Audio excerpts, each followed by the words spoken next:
Welcome, lovely one, to the Meant for More podcast. My name's Lisa Clifford, and I am building the world's most empowering Meant for More movement, leading millions of heart-led purpose seekers from feeling insignificant to invincible. So I truly hope you enjoy this next episode. Welcome to this next episode on the Meant for More podcast. We've got Clare Markey. I met Clare at Sundor Firewalking Empowerment Instructor Training course, and I went to support the training and the new students. And I met Clare then. She pierced my heart. You will see for yourself in this conversation, which is enriched with lessons, with wisdom, with healings.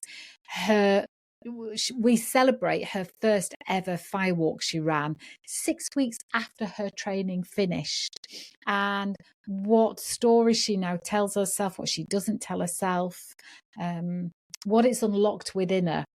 So I really hope you enjoyed this conversation because it's very close to my heart. And welcome, Clare. Thank you for joining me on this Meant for More podcast. And I'd like to begin with, there's two beginnings for you. One, when you knew you had a moment where you knew you were meant for more. But I also want to have a conversation about breaking through barriers and achieving brilliance. I've got a very specific thing in my mind, but let's start with a moment in your life when you felt like you were meant for more and you took action. Well, it all started back in 2016. I was invited to a Firewalk, no less. I hadn't been in the best place, and you sort of try and bring yourself out of, I wouldn't say the doldrums, but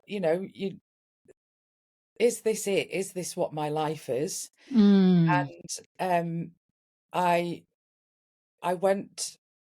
At first, I wasn't going to go because I was like, Firewalk? Why would anybody want to do that? I mean, come on, that's ridiculous. And literally 2 hours later, I found myself emailing the woman saying, do you know what? I've got nothing to lose. I'm just going to come. And that was on the winter solstice of 2016. Wow. It was like a light bulb went off in my life. It was very emotional.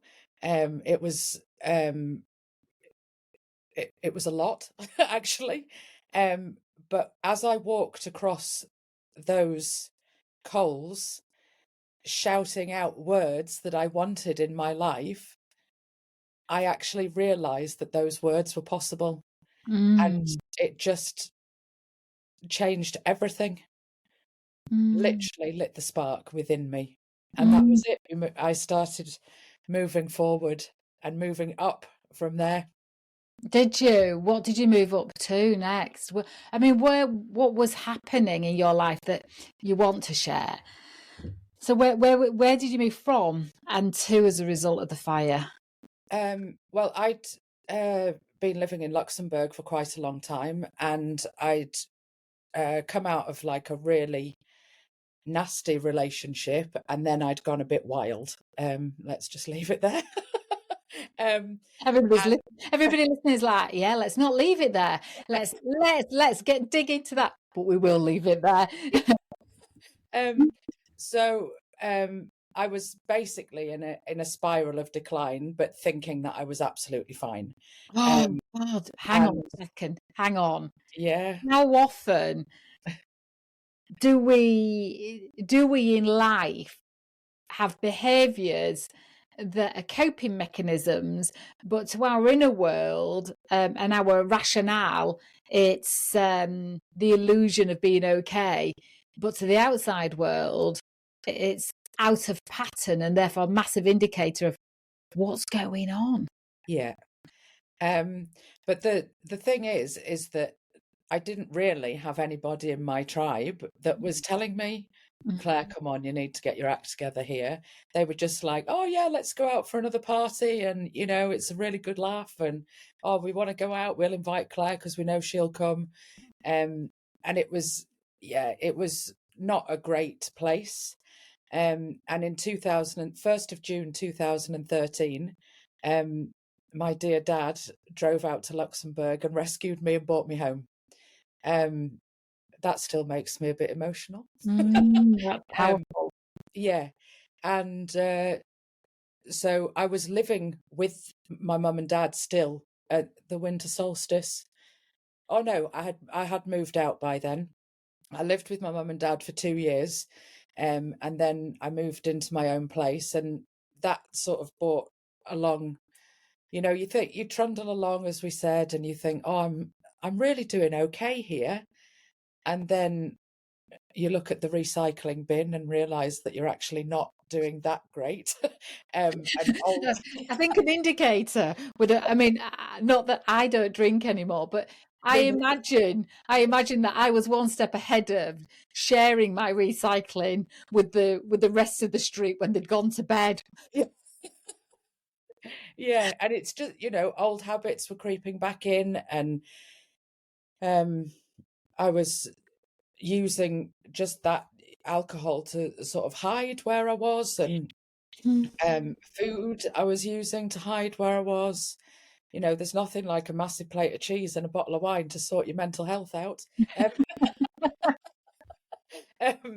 But yeah, so that's basically where I was when I went to that firewalk. So where are we? After that firewalk, everything changed for me. I started to heal. I was in a shamanic group, and we met once every couple of weeks or 2 or 3 weeks, and we just got together and we did healing, and I got into crystal healing, and I did my crystal healing qualifications, and then I did my Reiki qualifications. And as you're doing all of these things, I didn't really have any clients at the time. It was mainly for myself. And sort of, I was all immediately drawn to rocks. It was like shiny. Oh, I'll have that one. So I used crystals a lot. I still do. Reiki is a massive part of my life. And of course, moving on to this year, firewalking is now a massive part of my life as well.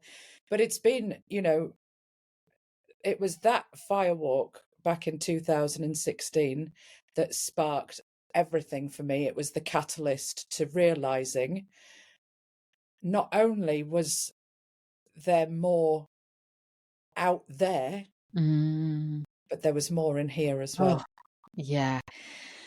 I think that's the biggest gift people get, I think, from firewalking, because I think to the outside world, to the layman that isn't pulled towards it, hears us talk about it and they're like, why? It's just an action of walking over coals. But when you're with the right instructor, that's me pointing to you, not me. I would also be the right one, but when you're with the right instructor, they can align the session so it has so much more meaning and opportunity for inner growth. And then when you see who you are inside, you can't keep the bullshit story running. No. Or if you are doing, you're doing it in addition, and for a reason, to the new story. Because I think the two can run parallel, and then sometimes one derails the other, and then the bullshit story derails the truth, and then ultimately the truth surfaces. And so we met. I was up supporting Peggy's last Firewalking and Empowerment Instructor Training course. We met instantly. Yeah. I stuck my head around the corner. There was 2 people sat there. You were, if you were could have got under the table, you would have done. There was Lisa sat on the sofa, hello, and you were sat there, hello, like a bit like somebody had said to you, we are sending you off to sort yourself out. Now get your bag packed and get over there. Yeah. And then I just saw over the week more of the layers of bullshit removed from you. Not that I ever saw bullshit, but what I saw was you surface, you blossom, you come alive and to life again. And one of the reasons why I wanted to have you on the podcast is that you have run your first Firewalk, and the training started on what date did it start? The 3rd of August. 3rd of August. It finished on the 9th or something. Yeah. And you ran your first Firewalk on 20th of September. So that was what, 2 weeks after not 2 weeks, 6 weeks after the course finished, if not between 6 and 7 weeks after the course had finished. Yeah. And I think that is worth a massive celebration, because we can all go on a course and we can say, I'm absolutely running a Firewalk, or we can say, I'm absolutely going to do my first Reiki training course or do my first talk. But later just keeps getting later and later and later. And the most courage we ever need is taking that first step on the first one. So I have massive admiration, pride in you, to call you my friend, for doing your first ever Firewalk.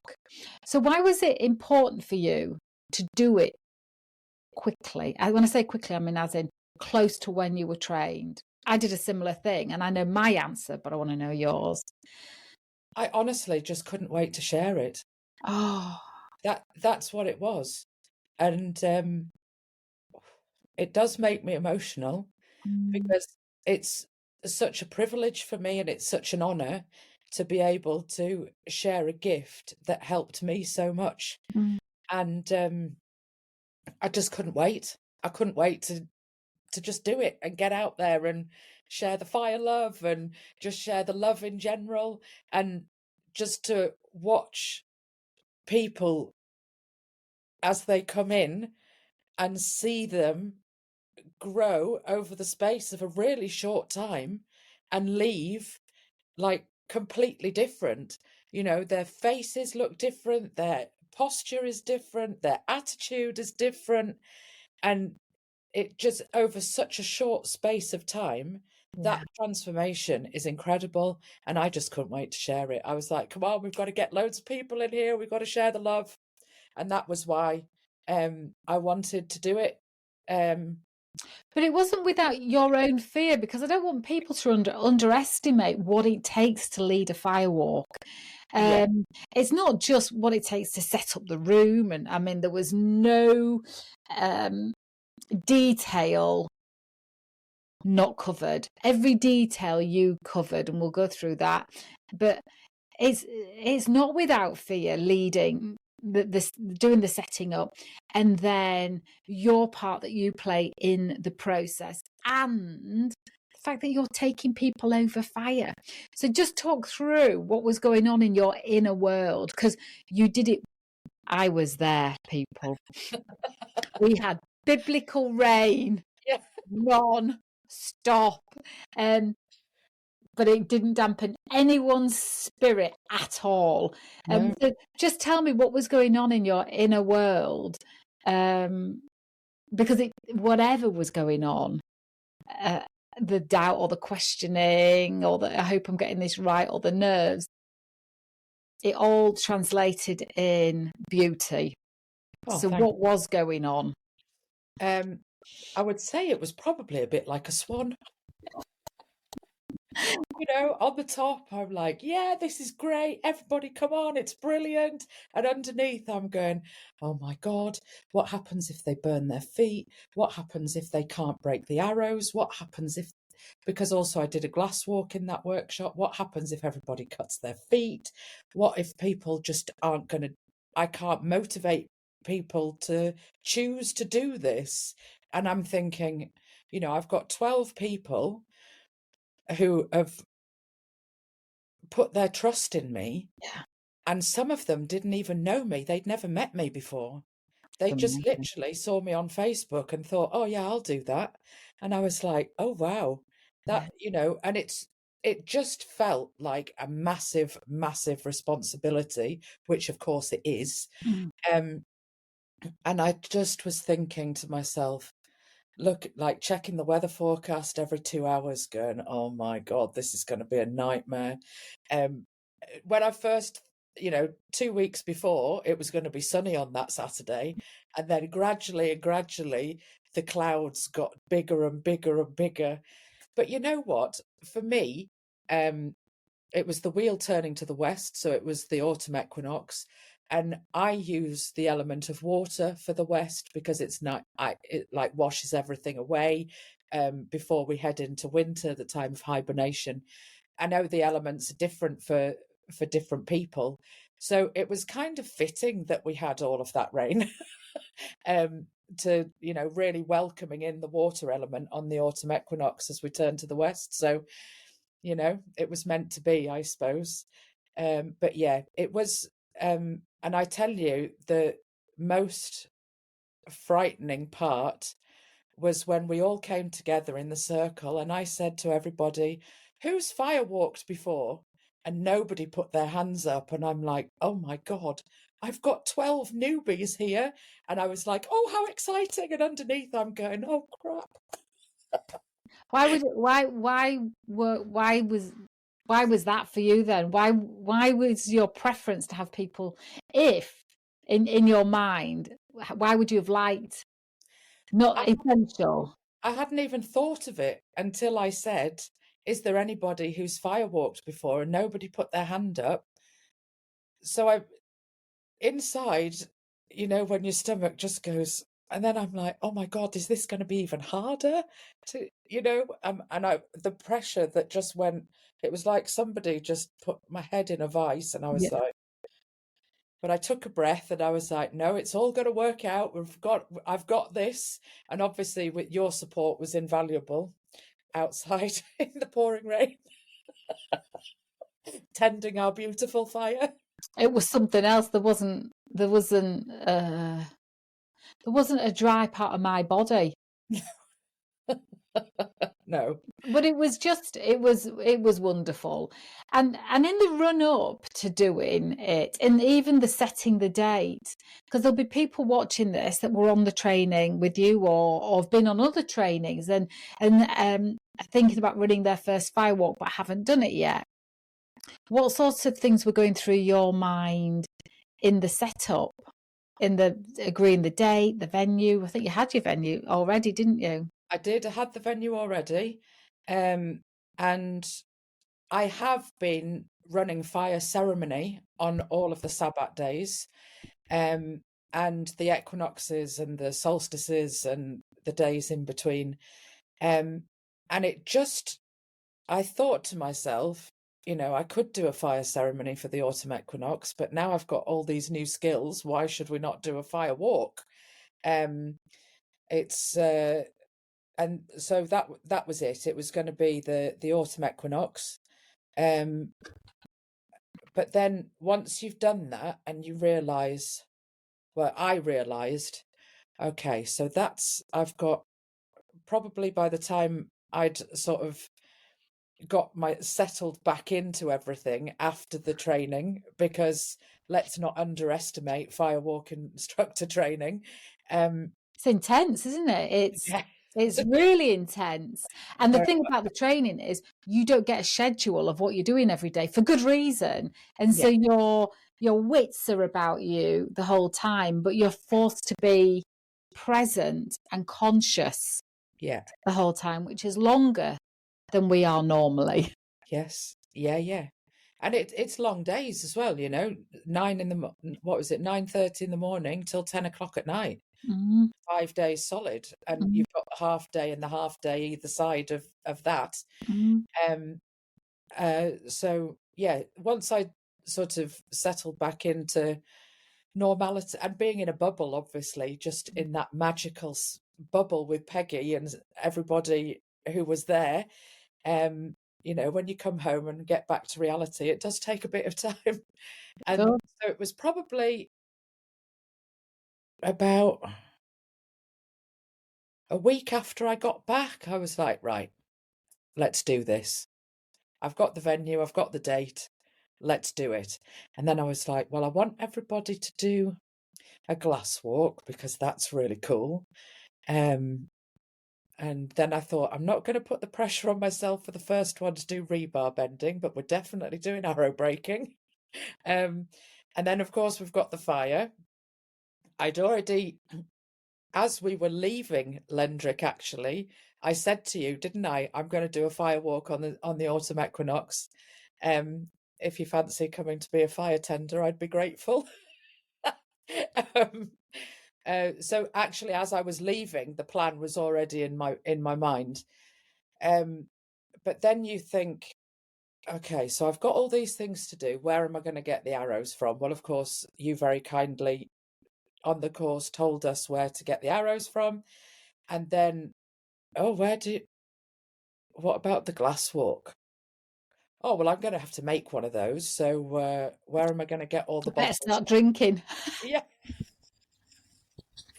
Well, in a All for the previous spirit time, of it's all for the spirit of transformation. Now line up the wine.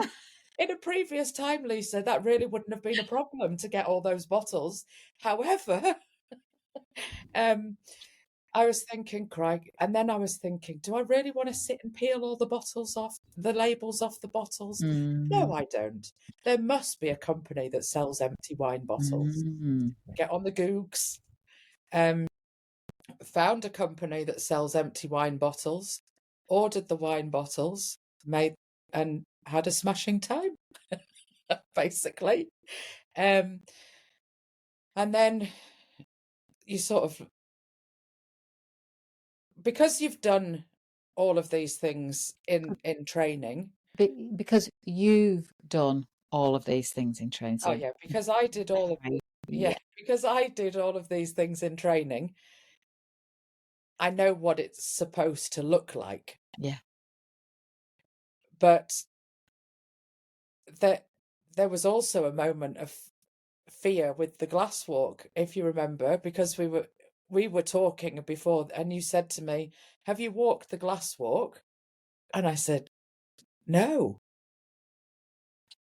I'll go and do that. And then I went, it was all set out in my house, in my treatment room, because I didn't have any clients for that time while I was making the glass walk.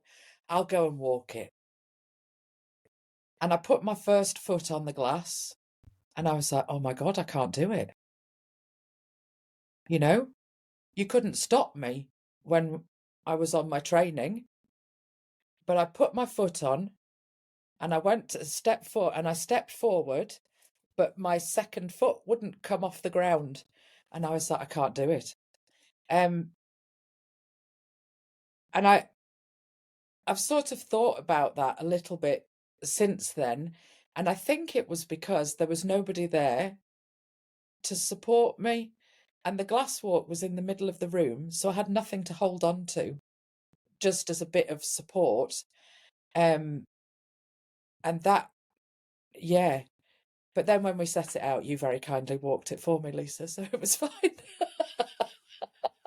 Yeah, I think those things though are completely understandable, and that's why it's great to have a mentor, friend, buddy, who, because you were already taking on a massive amount of work. Yes. You had done the training, you were collecting all your materials, you were name badges, food, clipboards, pens. You were doing the logs. You had your logs in really great time, your kindling in really great time. You made your own glass walk for it. This is all within people. When you're listening to this, remember this lady did this within 6 weeks of her training. And so it's totally understandable that they're like, and thinking about constantly what you're going to say and how you're going to open it up and what you're going to do when people arrive. And the whole thing, I think, is so consuming. And it certainly was from my point of view. For me, when I ran my first one, and I have to cast myself back to 2008. So I felt it was the glass walk needed to be walked before your participants went on it for your benefit. Yeah. For your benefit. And so it felt right that I stepped up to the challenge and walked over it so that your nervous system could know, right, I can have confidence and ease around this now. It's one thing knowing how to facilitate it, lead people over, but you were carrying such a lot that just to be able to say to somebody, can you just hold that for a second? And I think it's really important for any instructors out there, whatever they're an instructor of, or trainers out there, that you've done this massive learning, this massive growth, this massive healing, this massive letting go of an old story and stepping into a new story, which we will come to. That to have somebody just hold space and hold a component of it for a moment until you're like, right, I got that now. Thank you. Yeah. I think that's so important and a great learning. Absolutely. It was, I mean, the whole thing was a huge learning curve. But actually, there was one thing that just was about here throughout the whole thing. And it was something that Peggy said to us on our first night together. So we had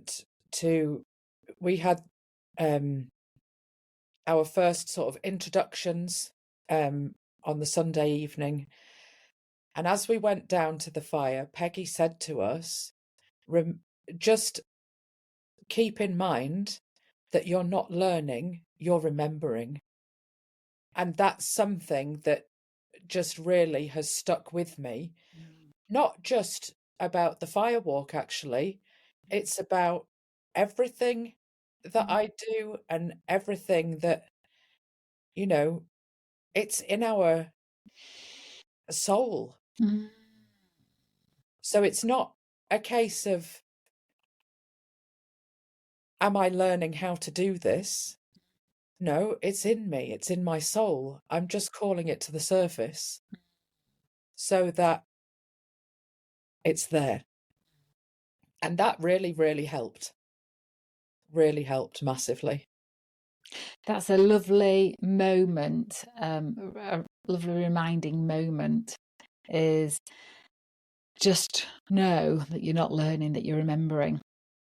And the instructor training itself works on so many levels. It works on that you're a recipient and participant. You're also experiencing it, you're also learning it, and you're also having to remember that you are the instructor on it as well. So there's like 3 layers. Yeah. And that's what makes it so unlike any other training out there. Yeah.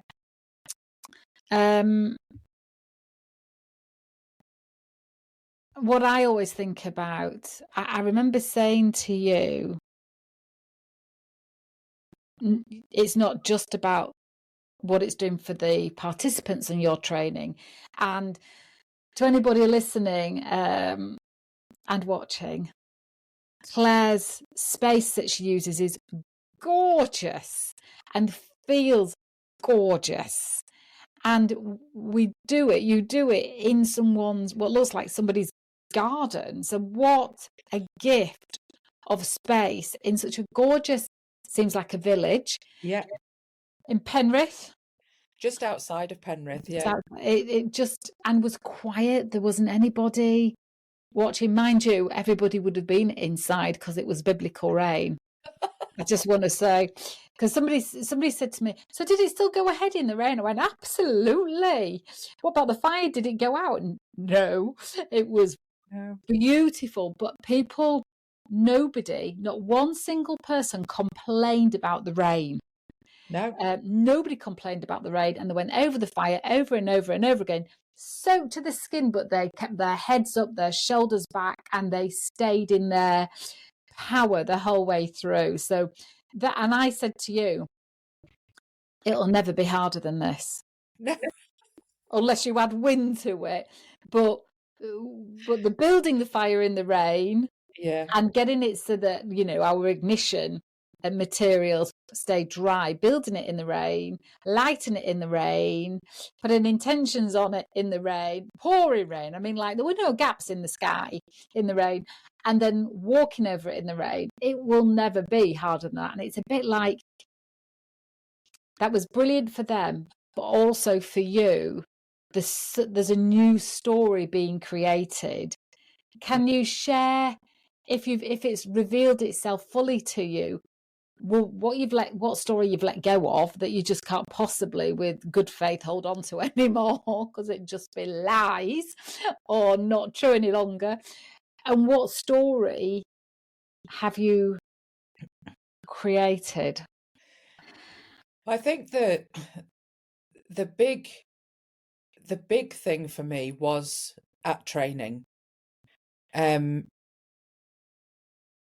You know, Peggy tells a story about, and I used this because it was so powerful to me. I used it in my Firewalk at my Firewalk. So it's the story of the guru and his student going over the mountain to get to the village. And what is our village? And I was sat in that room, and everybody, you know, at training, and everybody was going, well, you know, it's to empower people, and I'm going to use this in my business, and I'm going to do this, and I'm going to do that, and I'm going to do the other. And I'm sat there like, why would you only go to the village? Why would you not go to the town and the city? I don't understand this. This is really limiting. Of course, it's not. And I was thinking to myself, come on, Peggy, there's more to it than the village. We've got to get to the town and the city. What's this all about? And then sort of day 2 arrived, and oh, now I realise why I'm running past the village to the town and the city, because the village is actually me. So For you, yeah, the village is I'm my village. And I was just, that was like, whew. And from that moment, I realised that I needed to be careful what I wished for. Because on the way up to training, I was like, right, come on, I'm ready now. This is it. We're going to move on. All of that crap is going to be left behind. And this is really the ultimate new story is going to start. So there, it has to start with me, doesn't it? And that was really, what a special week. To peel back the layers and to take those away with all of those wonderful people. So that was really the start of my new story. And it was full circle for me in a way, because my story started with a firewalk, and now I'm doing firewalk instructor training all of these years later. But it's not full circle because a circle never ends. So it was also a new beginning, and the start of something which I feel is really magical and really special. Then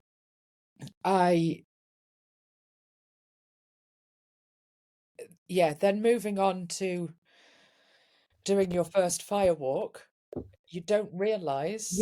My first Oh, firewalk. yeah. What When I'm doing with Claire, for anybody listening and watching, is we have a habit, don't we, in life of disassociating unconsciously in a humbleness.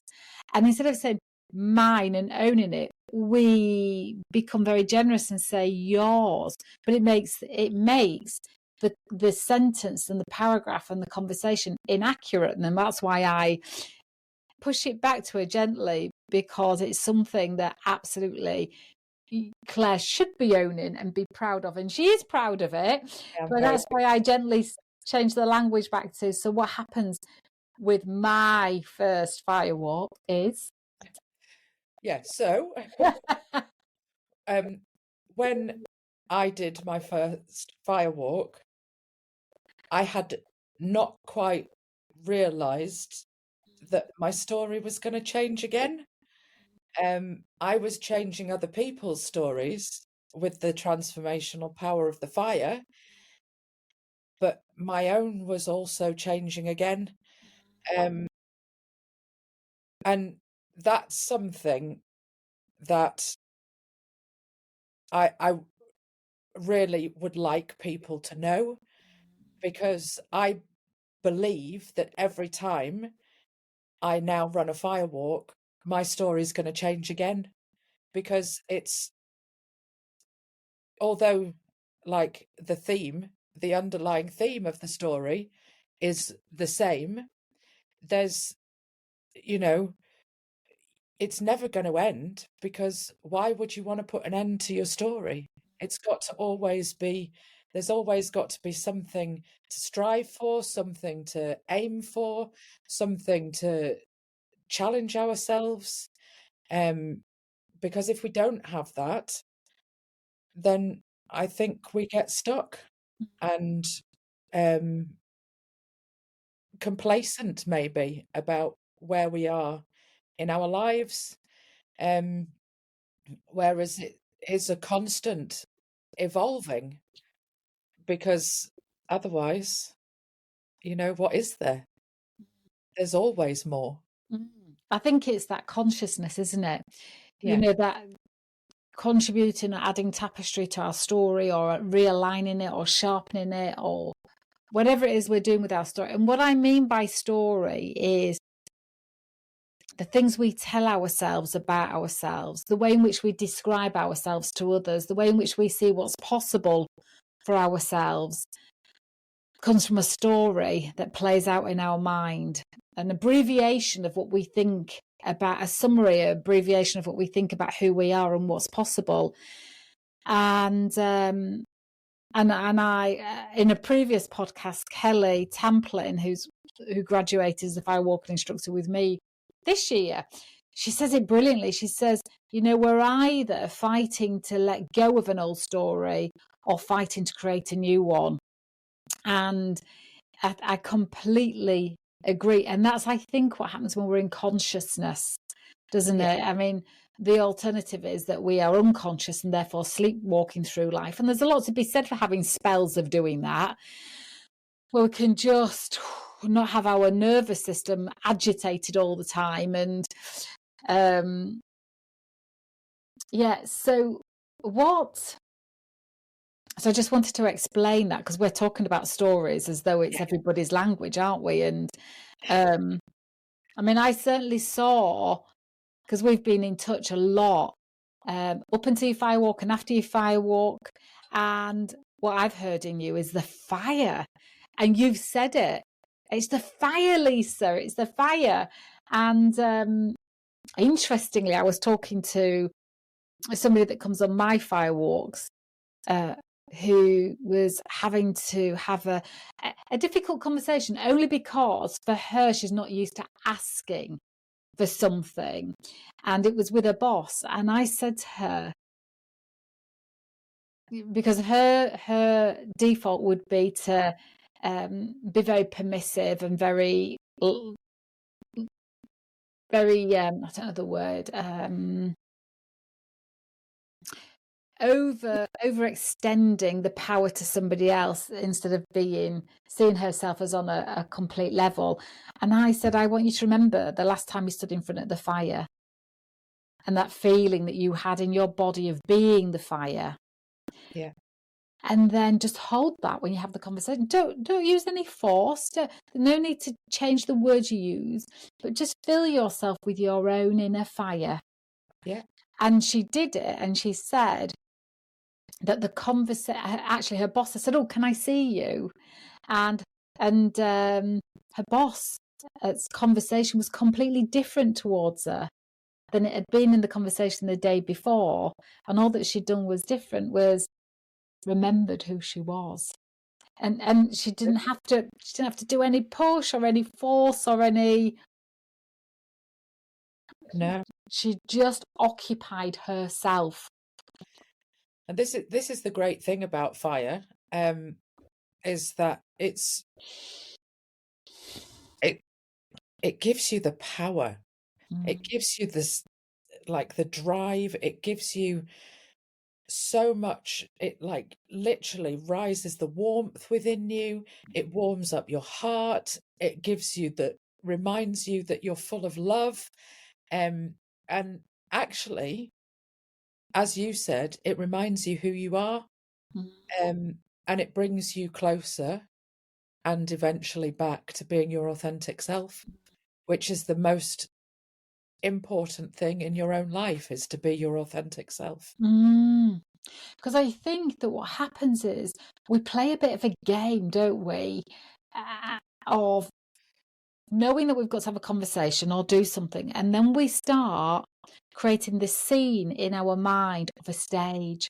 And then we start giving the people that we need to talk to their roles, their characters, their costumes. And then we've played out their scripts, and then we've played out our part.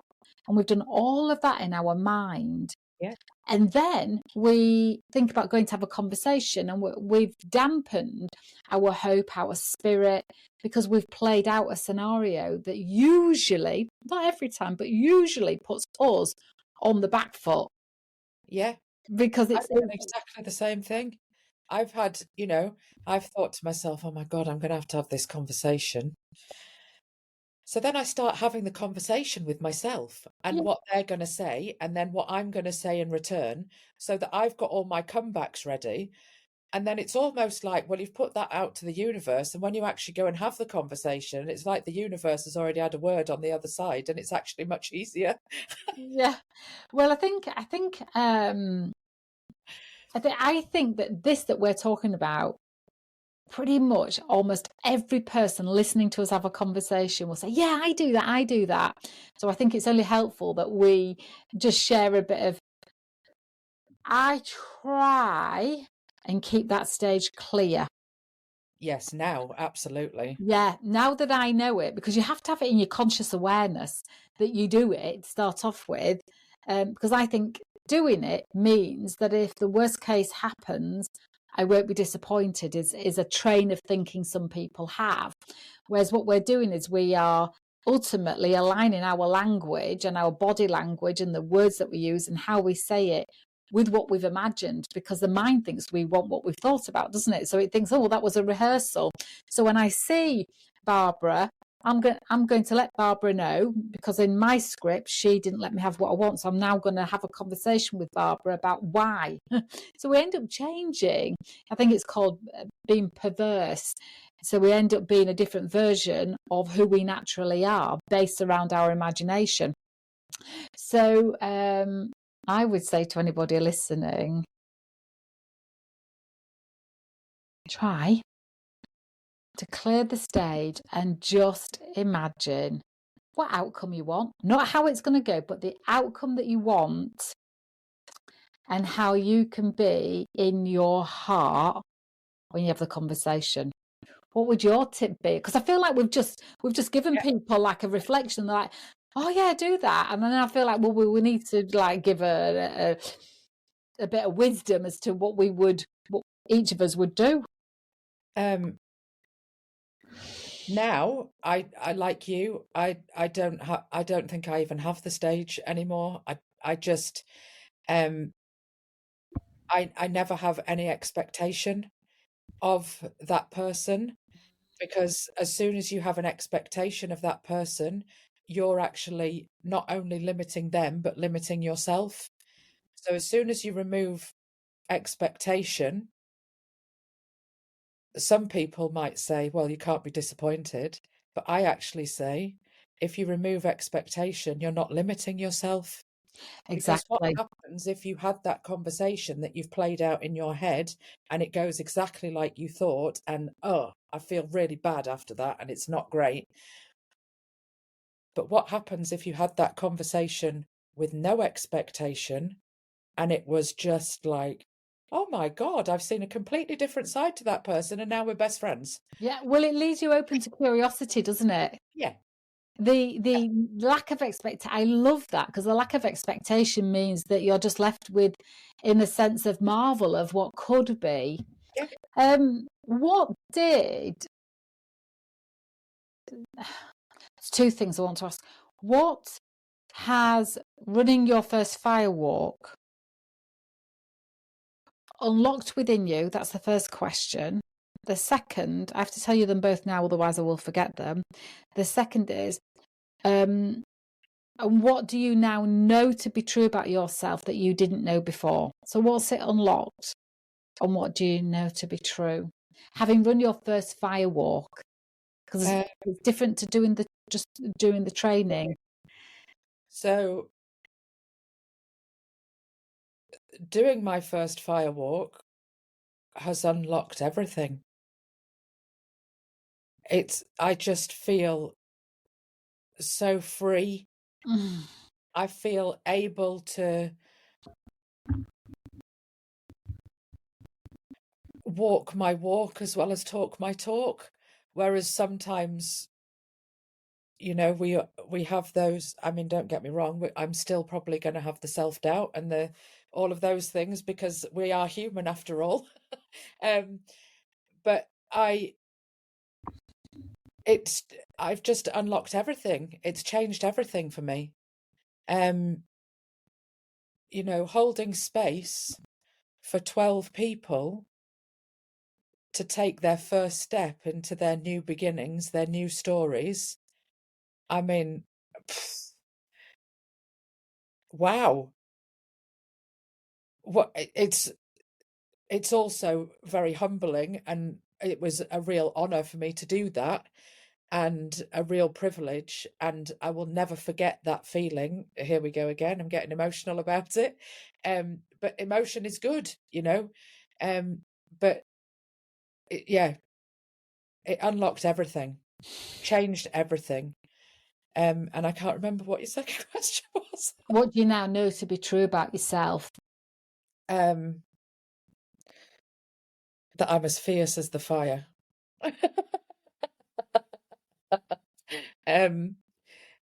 I, you know, I know who I am, and that is the most important thing. I know what I want to achieve. I know how I want to achieve it. I feel like I've come home. And my heart is just full of so much love and so much joy. And I can't ever remember having this feeling that I've had since I've done my first firewalk. And it's incredible. Really is incredible, and a real privilege to be able to feel that. And it's a gift to be able to feel that, because not everybody gets that. But it's very, very special. I love fire.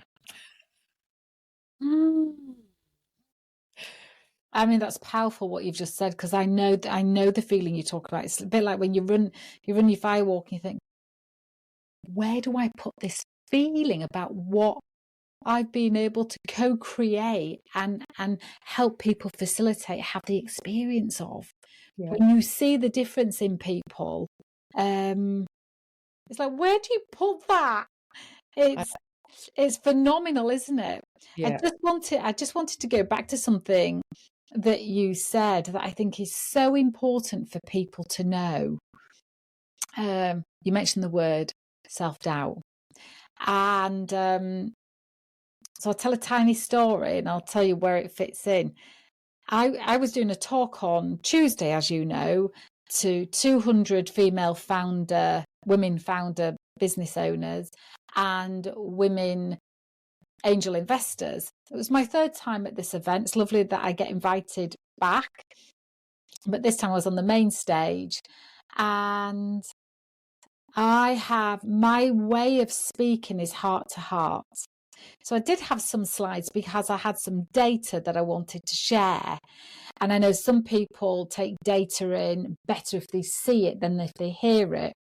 And I had a couple of videos that just wove the whole thing in perfectly. So it meant that I was worried a bit because I didn't want to be in the straitjacket of a presentation, because I'm not that style of speaker. I will then speak to everybody like we're all together. I just happen to be the one who's got the talking stick at the moment.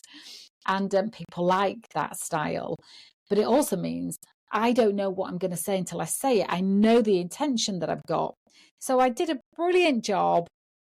I got the feedback afterwards from people, messages sent to me directly, people creating LinkedIn posts and mentioning me and my key messages, which was brilliant because it meant that I could see, oh, that landed.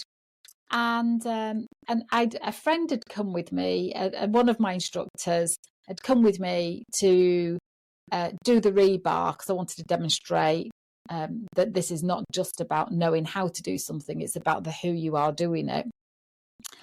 And I shared with her afterwards. She said, "Oh, I thought you did very well. Well done." She's quite. This was on a message later. I said, "Oh, thank you," because I've been giving myself a bit of a hard time, and thinking that I should have done some things better. You know, that kind of reflection you do afterwards. And she just said, "Stop having self-doubt. It's what you teach us, isn't it?" And I said, "No." I said, "Doubt is allowed. It just can't stop us from taking action." And I think that's the misconception that people have of us, that suddenly we have to work to a level of no doubt, no inner questioning, that we can't be human anymore. But I think that we still have the doubt, we still have the curiosity, the questioning, and so we should. Otherwise, how are we self-checking, censoring, continuing to improve if we don't have a level of, we'll use the word doubt, but the other word of curiosity could also be the same. Yeah. And so I just want to put it out there to people, is doubt is absolutely fine. It just cannot get in the way of what you want to do, but you can process the doubt. And I think it's also really important that you have people around you that can hold your doubt until you blow it away yourself. Yeah. But that, that's also something else that we learn when we walk the fire. That amazing word, noom.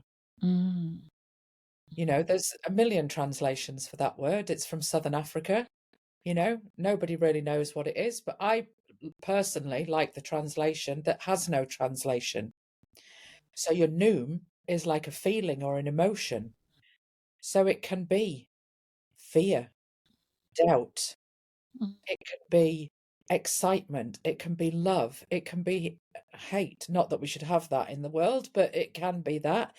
It can be pretty much anything. It can just simply be energy. But it's what we do with that noom, how we channel that noom, that counts. So when you're going to walk the fire, of course, you're going to have a bit of fear. You're going to have a bit of anxiety. There's probably a bit of excitement. And there's probably a bit of like, am I going to do this? Am I not? And that is the moment when you grab that noom and you go, hell yes, I'm going to do it. But you do it in spite of all those things, alongside all of those things. And you don't let those things stop you from where you're going. I agree. I've loved this conversation. You can see why Claire and I chat for hours on end. In closing, my lovely, if you could gift us with a piece of wisdom that feels right in this moment, because you don't know that I'm going to ask this question, what would it be? What would some of Claire's wisdom be? I mean, I think I've already probably shared quite a lot of it. But I guess I just, we all know how to survive, but it's not enough. There's so much more than the mundane everyday, and we need to all be thriving. So take all of your noom and just channel it with no expectation so that you don't limit your life. Because we all need and all should be living a life of limitless possibilities. Aho. Aho. Thank you, darling, for this wonderful conversation. I've loved it. I think it's been insightful, inspiring, practical, helpful, honest, open, vulnerable. Thank you. Thank you so much, Lisa. I'm grateful. Grateful for you, grateful for your friendship. Me too.